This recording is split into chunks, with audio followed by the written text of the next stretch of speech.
ದತ್ತಾತ್ರೇಯ ಹರೇ ಕೃಷ್ಣ ಉನ್ಮತ್ತಾನಂದದಾಯಕ ದಿಗಂಬರ ಮುನೆ ಬಾಲಪಿಶಾಚ ಜ್ಞಾನಸಾಗರ. ಓಂ ದ್ರಾಂ ದತ್ತಾತ್ರೇಯಾಯ ನಮಃ. ವೇದಾಂತ ಅಧ್ಯಯನ ಮಾಡ್ತಿರುವಂತಹ ಸಾಧಕನಿಗೆ ಅವನ ನಿತ್ಯ ಜೀವನ ಹೇಗೆ ಕಳಿಬೇಕು ಅನ್ನುವಂಥ ಒಂದು ಲೈಫ್ ಸ್ಟೈಲ್ ರೂಟೀನ್ ಹಾಕ್ಕೊಂಡಿರ್ಬೇಕು. ಕರ್ಮಿ ಆದವನು, ಸಂಸಾರಿ ಆದವನು, ಅವನಿಗೂ ಒಂದು ಲೈಫ್ ಸ್ಟೈಲ್ ಇರುತ್ತೆ. ಬೆಳಗ್ಗೆ ಹೇಳ್ತಾನೆ, ಆಫೀಸ್ಗೆ ಕೊಡ್ತಾನೆ, ಮತ್ತೆ ಬರ್ತಾನೆ, ಸುಸ್ತಾಗುತ್ತೆ, ಏನೋ ತಿಂತಾನೆ, ಮಲಗ್ತಾನೆ. ಅದೇ ರೀತಿಯಾಗಿ ಒಬ್ಬ ಭಕ್ತ ನಾಮಸ್ಮರಣೆಯನ್ನು ಮಾಡ್ತಿರ್ತಾನೆ, ತೀರ್ಥಕ್ಷೇತ್ರಕ್ಕೆ ಹೋಗ್ತಾನೆ, ಯಾರಿಗೂ ಒಂದು ಸೇವೆ ಮಾಡ್ತಾನೆ. ಅವನ ಲೈಫ್ ಸ್ಟೈಲ್ ಹಾಗೆ. ವೇದಾಂತದಕ್ಕೂ ಒಂದು ಲೈಫ್ ಸ್ಟೈಲ್ ಇದೆ. ಅವನೇನು ಮಾಡಬೇಕು ಅಂತ ಪ್ರಶ್ನೆ ಮಾಡಿಕೊಂಡಾಗ ವಿದ್ಯಾರಣ್ಯ ಮಹಾಸ್ವಾಮಿಗಳು ಹೇಳ್ತಾರೆ, ದುರ್ವಾಸ ಪ್ರತೀಕಾರ ದಶಕಂ. ಅದು ನಾವು ನೋಡಿದ್ದೀವಿ ವಿಸ್ತಾರವಾಗಿ.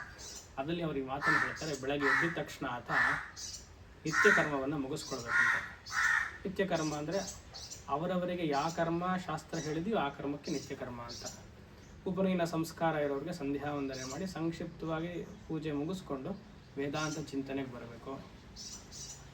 ಇಲ್ಲದೇ ಇರೋರಿಗೆ ಒಂದು ದೇವತಾರ್ಚನೆ ವಿಧಿ, ಒಂದು ಸ್ತೋತ್ರ ಪಾರಾಯಣವೋ ಸಹಸ್ರನಾಮ ಪಾರಾಯಣವೋ ಅದು ಮಾಡಿಕೊಂಡು ವೇದಾಂತಕ್ಕೆ ಬರಬೇಕು.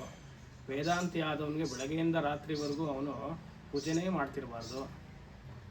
ಅದು ಪುಸ್ತಕ ಬರುತ್ತಲ್ಲ, ಅಷ್ಟೋತ್ತರ ಶತನಾಮಾವಳಿ ಪುಸ್ತಕ ಅಂತ ಒಂದು ಚಿಕ್ಕದೊಂದಿದೆ. ಅದರಲ್ಲಿ 108 ನಾಮಗಳು 108 ದೇವರ ಮೇಲಿದೆ. ಅವ್ನು ಬೆಳಗ್ಗೆ 6 ಗಂಟೆಗೆ ಶುರು ಮಾಡಿದ್ರೆ ರಾತ್ರಿ 6 ಗಂಟೆಗೆ ಸಂಜೆಗೆ ಮುಗಿಯೋದು. ಆ ಥರ ಮಾಡ್ತಿರ್ಬಾರ್ದು. ಅದು ಕರ್ಮೀಯ ಸಂಸಾರಿಯ ವ್ಯವಹಾರ.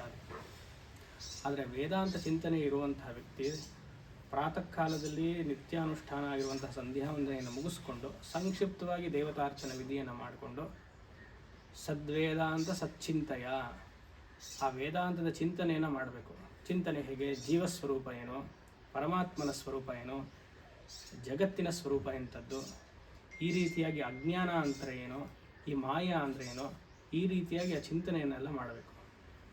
ಅದಾದಮೇಲೆ ಅಷ್ಟೇ ಮುಗಿತಾ ಇಲ್ಲ, ಆಮೇಲೆ ಸಮಯ ಸಿಗುತ್ತೆ ಅವನಿಗೆ ಭಗವದ್ಗೀತೆಯನ್ನು ಅಧ್ಯಯನ ಮಾಡಬೇಕಂತ. ಪ್ರತಿನಿತ್ಯ ಭಗವದ್ಗೀತೆ ಒಂದು ಕನಿಷ್ಠ ಪಕ್ಷ ಆದರೆ ಒಂದು ಅಧ್ಯಯನ ಮಾಡಿ ಅದಕ್ಕೆ ಅರ್ಥವನ್ನು ತಿಳಿಬೇಕು. ಅದಾದಮೇಲೆ ಏನು ಮಾಡಬೇಕು? ಯೋಗ ವಾಸಿಷ್ಠವನ್ನು ಅಧ್ಯಯನ ಮಾಡು ಅಂತ ಹೇಳ್ತಾರೆ. ಯೋಗ ವಾಸಿಷ್ಠದಲ್ಲಿ ನಿಧಿಧ್ಯಾಸನ ಹಾಗೂ ವೈರಾಗ್ಯವನ್ನು ಬೆಳೆಸ್ಕೊಳ್ಳುವಂತಹ ಹಲವಾರು ಶ್ಲೋಕಗಳಿದೆ. ಅದು ಬೃಹತ್ ಗ್ರಂಥ, ಸಹಸ್ರ ಶ್ಲೋಕಗಳು ಬರುತ್ತೆ. ಸಂಜೆ ಏನು ಮಾಡಬೇಕು? ಯೋಗ ವಾಸಿಷ್ಠವನ್ನು ಮಧ್ಯಾಹ್ನ ಮಲಗುವಂತಹ ಸಮಯದಲ್ಲಿ ಅಧ್ಯಯನ ಮಾಡಬೇಕು. ಯಾಕಂದರೆ ಅವಾಗ ಮಧ್ಯಾಹ್ನ ಊಟ ಮಾಡಿ ಲೆಥಾರ್ಜಿ ನಮಗೆ ಸೋಮಾರ್ತನ ಬಂದಿರುತ್ತೆ. ಆಗ ಪುಸ್ತಕವನ್ನು ತೆಗೆದು ಅಧ್ಯಯನ ಮಾಡಬೇಕು. ಸಂಜೆ ಭಾಗವತದಲ್ಲಿ ಹೇಳಿರುವಂತಹ ಏಕಾದಶ ಸ್ಕಂದ ಹಲವಾರು ಗೀತೆಗಳೆಲ್ಲ ಬರುತ್ತಲ್ಲ, ಉದ್ಧವ ಗೀತೆ, ನವಯೋಗಿ ಸಂವಾದ, ಅದೆಲ್ಲ ಅಧ್ಯಯನ ಮಾಡಬೇಕು. ಭಾಗವತ ಅಂದಿದ ತಕ್ಷಣ ನಮಗೇನೋ ದಶಮ ಸ್ಕಂದ ಇಲ್ಲ ಸಪ್ತಮ ಸ್ಕಂದ, ಯಾವುದೋ 1ರಿಂದ 10 ಸ್ಕಂದ ಅಷ್ಟೇ. ಇಲ್ಲ ಕೃಷ್ಣನ ಅವತಾರ, ಇಲ್ಲ ನರಸಿಂಹನ ಅವತಾರ, ಇಲ್ಲ ರಾಮನ ಅವತಾರ. ಅದು ಕೇಳಬೇಕು. ಭಕ್ತನ ಮನಸ್ಸು ಹಾಗೇನೆ. ಆದರೆ ವೇದಾಂತಿಯ ಮನಸ್ಸು ಹೇಗೆ? ಏಕಾದಶ ಸ್ಕಂದದಲ್ಲಿರಬೇಕು. ಉದ್ಧವ ಗೀತೆಯ ಚಿಂತನೆಯನ್ನು ಮಾಡಬೇಕು. ಕೃಷ್ಣ ಹೇಗೆ ಉದ್ಧವನಿಗೆ ಉಪದೇಶ ಮಾಡಿದ್ನೋ ಕೃಷ್ಣ ನಮಗೂ ಉಪದೇಶ ಮಾಡ್ತಿದ್ದಾನಂತೆ. ಅದರಲ್ಲಿರುವಂತಹ ಮೌಲ್ಯಗಳನ್ನು, ತತ್ವ ವಿಚಾರವನ್ನು ಮಾಡಬೇಕು. ರಾತ್ರಿ ನಿಧಿಧ್ಯಾಸನವನ್ನು ಮಾಡಬೇಕು. ಸೋಹಂ ಭಾವೇನ ಪೂಜೆಯೇತ್, ಶಿವೋಹಂ ಅನ್ನುವಂತಹ ನಿರ್ವಾಣ ಷಟ್ಕಂ, ಸ್ವರೂಪಾನುಸಂಧಾನಾಷ್ಟಕಂ, ಇದೆಲ್ಲ ಶಂಕರರು ನಮಗೆ ಅನುಗ್ರಹಿಸಿದ್ದಾರಲ್ಲ, ಅದನ್ನೆಲ್ಲ ಹೇಳಿಕೊಂಡು ನಿಧಿಧ್ಯಾಸನವನ್ನು ಮಾಡಬೇಕು. ಹೀಗೆ ಕಾಲವನ್ನು ಕಳಿಬೇಕಂತ. ಈ ಥರ ಕಾಲವನ್ನು ಕಳೆದು ಈ ಶರೀರವನ್ನು ಪ್ರಾರಬ್ಧ ಅನ್ನುವಂಥ ಹೆಂಡತಿಗೆ ಅರ್ಪಣೆ ಮಾಡಿಬಿಡು. ಆ ರೀತಿಯಾಗಿ ಮಾಡಿದ್ರೆ ನೀನು ಜೀವನ್ಮುಕ್ತ ಆಗ್ತೀಯ ಅಂತ ವಿದ್ಯಾರಣ್ಯ ಸ್ವಾಮಿಗಳು ತಿಳಿಸ್ತಾರೆ. ಪ್ರಾತರ್ವೈದಿಕ ಕರ್ಮ ಮತಃ ತದನು ಸದ್ವೇದಾಂತ ಸಚ್ಚಿಂತೆಯ ಪಶ್ಚಾತ್ ಭಾರತ ಮೋಕ್ಷ ಧರ್ಮ ಕಥೆಯ ವಾಸಿಷ್ಠ ರಾಮಾಯಣಂ. ವಾಸಿಷ್ಠ ರಾಮಾಯಣ ಅಂದರೆ ಯೋಗ ವಾಸಿಷ್ಠ. ಪಶ್ಚಾತ್ ಇದು ಈ ಪ್ರಾತಃ ಕಾಲ ಅನುಷ್ಠಾನವನ್ನು ಮುಗಿಸ್ಕೊಂಡು ಸದ್ವೇದಾಂತ ಸಚ್ಚಿಂತೆಯ. ಇಲ್ಲಿ ಸದ್ವೇದಾಂತ ಸಚ್ಚಿಂತೆಯ ಅಂದರೆ ಎರಡಕ್ಕೂ ಉಪಸರ್ಗ ಸದ್ ಅಂತ ಹಾಕಿದ್ದಾರೆ. ಅಂದರೆ ಸಂಪ್ರದಾಯದಿಂದ ಕಲಿಯುವಂಥದ್ದು.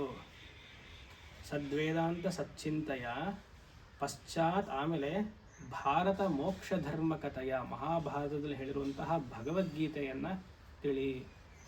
ವಾಸಿಷ್ಠ ರಾಮಾಯಣಂ ಸಾಯಂ ಭಾಗವತಾರ್ಥ ತತ್ವ ಕಥೆಯ. ಭಾಗವತಾರ್ಥ ತತ್ವ ಅಂದರೆ ಉದ್ಧವ ಗೀತ. ಅಲ್ಲಿ ತತ್ವವನ್ನು ಕೇಳಬೇಕು. ಕೃಷ್ಣಲ್ಲಿ ಬೆಣ್ಣೆಲಿ ಏನು ತತ್ವ ಇದೆ ನಿಮಗೆ ಅಲ್ವಾ? ಇದೆ. ಅದನ್ನೇನು ಅದು ಹೇಳತ್ತರ ಹೇಳಿದ್ರೆ ಸರಿ. ಇಲ್ಲ ಅದನ್ನೇ ಮಾಡಿ ಚಕ್ಲಿ ಕೋಡುಗಳನ್ನೇ ಮಾಡಿಕೊಂಡು ನೈವೇದ್ಯ ಮಾಡಿ ಮುಗಿಸ್ಬಿಟ್ರೆ ನಮ್ಮ ಜೀವನ ಪೂರ್ತಿ ಗೋಕುಲಾಷ್ಟಮಿ ಪ್ರತಿನಿತ್ಯವೂ ಆಗಿಬಿಟ್ರೆ ಅಲ್ವಾ? ವಾಸಿಷ್ಠರಾಮಾಯಣಂ ಆಯಿತು. ಸಂಜೆ ಸಾಯಂ ಭಾಗವತ ತತ್ವಾರ್ಥಕತೆಯ ರಾತ್ರೌ ನಿಧಿಧ್ಯಾಸನಾತ್ ಕಾಲೋ ಗಚ್ಚತು. ಈ ರೀತಿಯಾಗಿ ಕಾಲವನ್ನು ಕಲಿತಾ ಇರಬೇಕಂತೆ. ಶರೀರ ಭರಣಂ ಪ್ರಾರಬ್ಧ ಕಾಂತಾರ್ಪಿತಂ.